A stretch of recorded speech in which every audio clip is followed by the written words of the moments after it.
বৃথা যেতে দেব না। গ্যাস বিদ্যুতের ব্যবস্থা করেন, ব্যবসায়ীদেরকে রাগাবেন না, সাধারণ মানুষকে রাগাবেন না।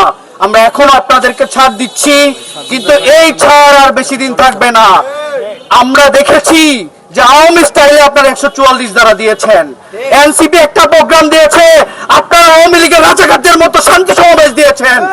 এই শান্তি সমাবেশের নামে অশান্তি যদি আপনারা ক্রিয়েট করতে চান, আপনার কিন্তু জায়গা আবার লন্ডনেই হইতে হবে, বাংলাদেশে হবে না। আমাদের এনসিপির কেন্দ্রীয় নেতৃবৃন্দ নাসিরউদ্দিন পাটোয়ারি ভাই এবং সাথী সালাম ভাই হবিগঞ্জে প্রোগ্রাম করতে গিয়েছিলেন।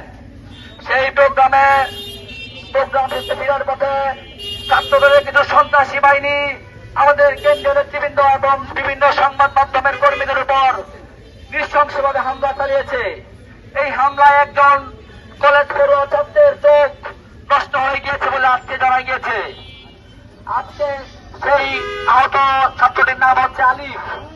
আজকে আমরা এখানে নরসিংদী জেলা এনসিপি সমাবেশ হয়েছি এই নৃশংস হামলার প্রতিবাদে আমাদের এই বিক্ষোভ মিছিলের মাধ্যমে। আমাদের ভাইদের উপর নৃশংস ন্যাক্কারজনক হত্যা করেছে ছাত্রদল। ছাত্রদলের এই সন্ত্রাসী বাহিনী আমাদের ভাইদের উপর হত্যা করে, আমাদের ভাইদের উপর হামলা চালিয়েছে। আমাদের ছাত্র শক্তির সংগঠক আলিফের চোখের মধ্যে তারা রোদ ঢুকিয়ে দিয়েছে। আমরা তাদেরকে এই সমাবেশ থেকে বলে দিতে চাই, যদি আপনারা মনে করেন এইভাবে ছাত্র জনতাকে আপনারা দমিয়ে রাখবেন, আপনারা আমাদেরকে সমাবেশ করতে দিবেন না, তাহলে আপনারা গতকালকের হামলার মাধ্যমে তারেক রহমান আবারও 17 বছরের ফাঁসিবাদকে কালকে আবারও কায়েম করেছে।